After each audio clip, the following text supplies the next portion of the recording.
naabot po tayo sa puntong ganon, may posibilidad po ba na ang pagbotohan ay i-dismiss na yung kaso? Isa po yan sa mga posibilidad pa rin na pwedeng mangyari, sabi nga ni presiding officer.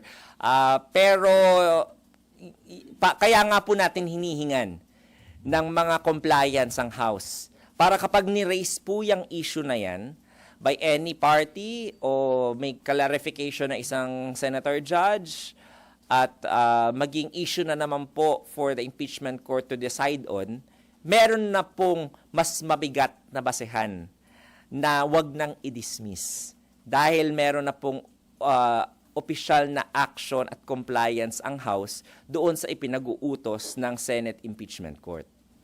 So, mawawalan na po na gaano ng wiggle room, kung tinatawag, na mag-prosper po yung, ano na yon, yung ganong theory. Sir, Ay, ma'am. Attorney.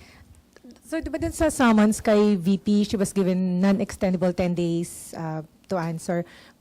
Sa proseso ho ba, paano pag hindi mag-comply dun sa summons, hindi tumugon sa summons, what happens? And do you take it to mean na magko-comply siya, tutugon sa summons because nag-enter na ng appearance yung kanyang lawyers? Isa po yun sa mga magandang nangyari by filing a formal entry of appearance. Kaya lang po ad cotelem. Ang ad cotelem po ibig sabihin sa mga abogado, hindi pa namin nire-recognize talaga yung jurisdiction. So, fina-file lamang namin to para lang to comply at saka for para hindi namin ma-waive yung aming mga dapat gawin. So yun po yung action na ine-expect natin from the defense by filing an ad cotelem appearance, na magfa-file po sila ng either answer with affirmative defense questioning the jurisdiction or a motion to dismiss the case for lack of jurisdiction. So pag naglagay po ang isang abogado ng ad cotelem sa kanilang pleading, almost always yun na po yung aming gagawin. Ka-questionin ang jurisdiction. Which I think also is in line with the petition na i-file po ng Vice Presidente sa Korte Suprema questioning the continuing process of impeachment against her. Isa yun sa mga issues niya. So ayaw niya pong mamut at mabaliwala yun. Kasi pag nag-subject na po sila sa jurisdiction ng impeachment court, wala na pong i-decidean ang Korte Suprema. So para po makasiguro sila na hindi nila mabaliwala yung kanilang hinihaing petisyon at hindi rin nila ma-waive yung mga gusto nilang gawin dito sa impeachment court, ay magpa-file po sila ng ad cotelem appearance at possibly motion to dismiss or answer with affirmative defenses. So, kasi panay realm of possibilities naman kanina. So, what happens kung... Medyo mataas po yung posibilidad na ganun.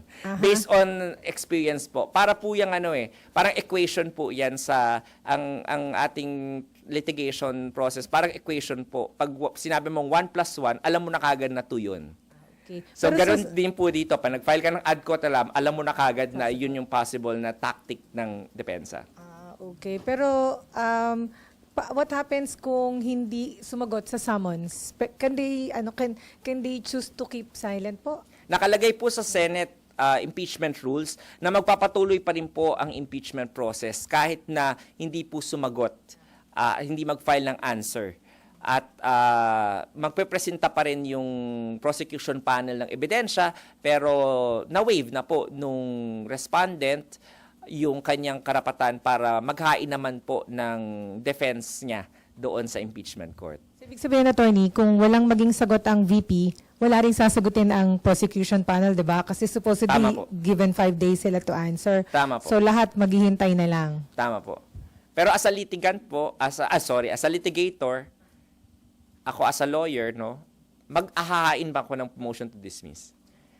Kung ayaw kong sumagot doon sa specific na mga complaint sa akin, paghahain ako ng motion to dismiss. Para po in line yun with the petition for certiorari na at prohibition na final sa Korte Suprema.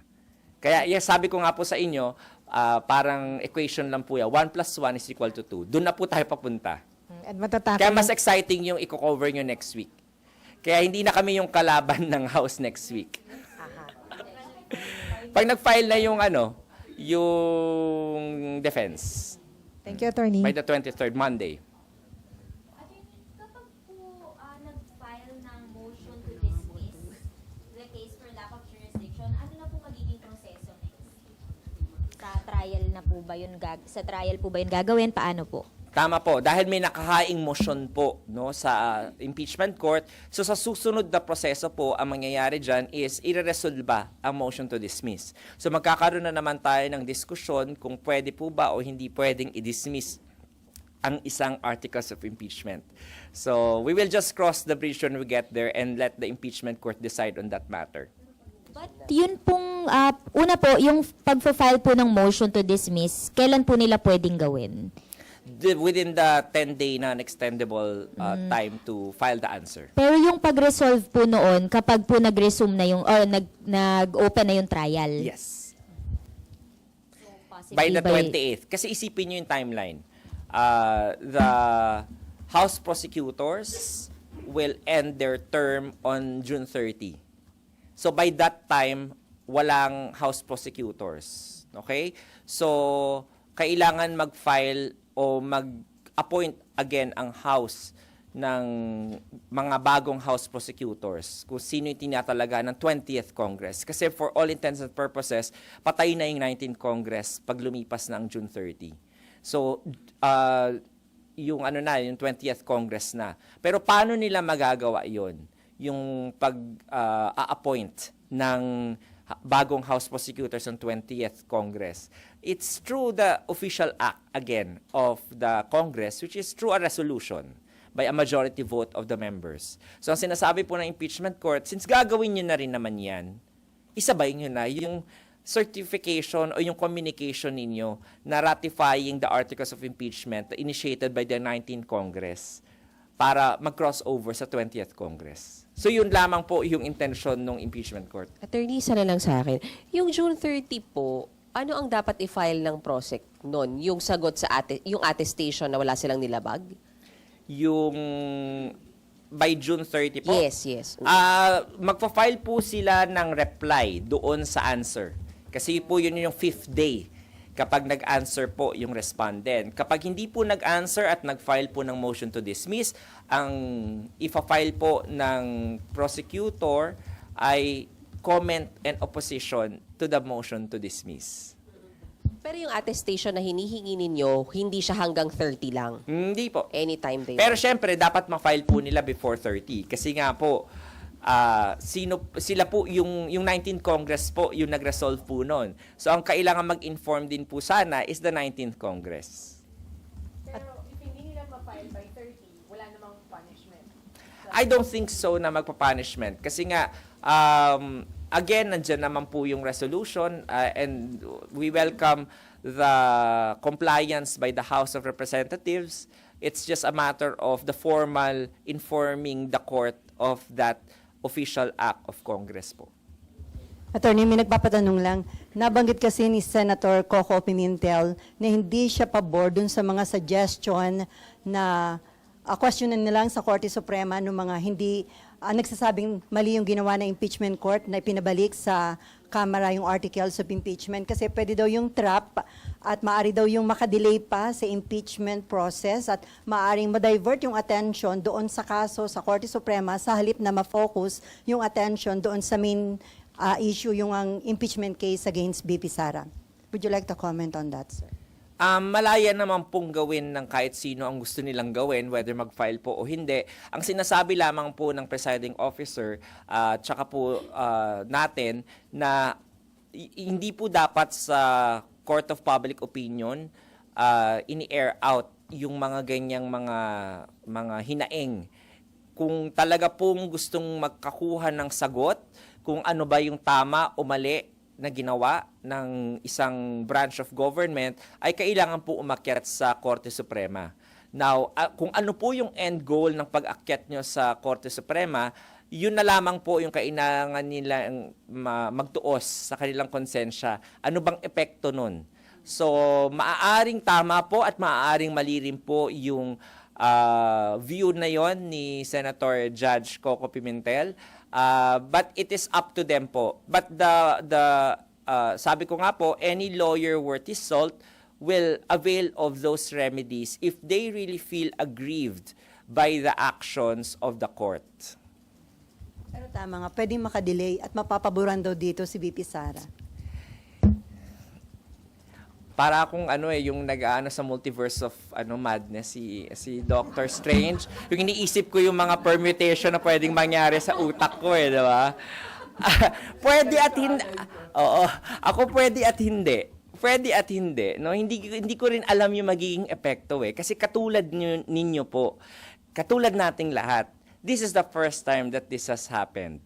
So, nag-aaral din tayo. Sabay-sabay nating first time ma-experience yung gantong pagko-crossover at yung gantong mga issues po na hindi po kinonfront ng previous impeachment courts. So, hindi rin po natin alam kung ano talaga yung mangyayari. Pero, of course, we respect the wisdom din po ni Senator Judge Coco Pimentel at maaari nga po na isa yun sa mga timeline sa multiverse po. Attorney, ito yung possible ba mangyari by next week dahil nga dun sa katilam hindi nire-recognize ng kampo ng Vice President ang impeachment court. Possible by next week mas malakas ang mag-file sila ng motion to dismiss kaysa sagutin yung pinasa ninyong subpoena o summon? Ito po ako I'm just speaking po as a litigator, as a defense, mas madalas po akong defense lawyer kaysa sa prosecution. Talaga pong tactic ng defense na magpa-file ng motion to dismiss. Usually po isa yan sa mga arsenal para wag kagad magpatuloy ang proceeding sa korte. Kasi po, kukwestiyonin yung jurisdiction. Pag sa criminal case po, isa po sa mga grounds po ng motion to dismiss, kunwari, mali po yung jurisdiction, wala dun yung isang elemento ng krimen na nangyari sa korte na yon. So, pwede mong pa-dismiss. Mali yung venue. O kaya naman po, hindi maayos yung pagkagawa ng preliminary investigation. So, magpapamotion to dismiss ka para magkaroon ng re-investigation doon sa prosecutor. So, yun po yung mga ginagawa ng defense usually. Di wala tayong maasahan na possible sumagot ang kampo ng Vice doon sa inyong summon. Yun po yung isa sa mga sagot, no? Kapag nag-file po ng motion to dismiss, kasi po supportorily applied na po, no, yung 2019 amended rules of court, isa po sa ground na pinapayagan ng motion to dismiss is kapag may lack of jurisdiction po ayon sa Rule 9 Section 1. Kapag hindi po yun yung grounds, hindi po pwede mag-file ng motion to dismiss. So, I think, of course, hindi naman natin binabaliwala yung galing din naman nung law office na inano ng Vice Presidente. So alam nila yung gagawin nila and yun nga, any lawyer worth his salt would have done everything in its power to not answer yet the complaint and to question the jurisdiction first, which is in line with what their strategy is, their legal strategy by filing the petition for certiorari with the Supreme Court. So based on that actions that they did, most probably baka yun po yung we have to contend with such motion to dismiss. So wala naman kayong nakikitang link dun sa hindi pag-formalize ng sagot ng House dun sa order ng prosecution, sa order ng impeachment court at dun sa reply ng OVP, ng Vice President. Madiderail, pwede bang hindi sumagot? Kasi with caution yung yung entry nung kanilang defense team. Kung walang sagot, walang certification from the House, so parang walang recognition dun sa na legit yung ano nila, yung complaint, ano ba yun, may nakikita kayong connection, possible na sadyang hindi sumasagot ang House, idinederail para within yung 10 days, walang ganun kayo nakikita. Naku, wag po ako tanungin nyo sa Attorney Bukoy kung bakit hindi nila fina-file yon. Ako, for me, siguro po, it's their strategy. It's their strategy na, kasi po, isipin ninyo to, this is not merely a judicial process. Kaya po, pwedeng magkomento ang kahit sino man, no? Dahil nga, nakakaapekto to sa bawat Pilipino, itong proseso na to. So, this is also a political process by that very aspect po. So, ibig po sabihin nun, yung kanilang strategy is not only legal, it is also political. So, lagi nating titingnan yung galawan po ng lahat po ng parties dito, the impeachment court and the litigants as well. Na yung nangyayari po sa courts usually, hindi po yun natin maaasahan na mangyari lahat dito sa proseso ng impeachment kasi nga may political aspect, may political factor. So yung pagde-delay po nila, pagtanungin nyo sila, baka strategy po nila yon. Baka hindi po legal strategy, baka po political strategy. On that matter, I don't know. I cannot hazard a guess kasi po sa utak na po nila yon. Wala po akong personal knowledge kung ano po yung nasa isip nila. Pero hindi sir pwedeng sabihin na basis ng defense team yon para mag-reply sila doon sa 10 days. Hindi pwedeng gawing basis yung action ng House, yung ina-action ng House. Ang hirap maging Doctor Strange. Niisip ko rin no? Magandang tanong yan, no? Pero I'm sure baka that's one of those things na kinokonsidera ng defense. Okay na po? Sige po.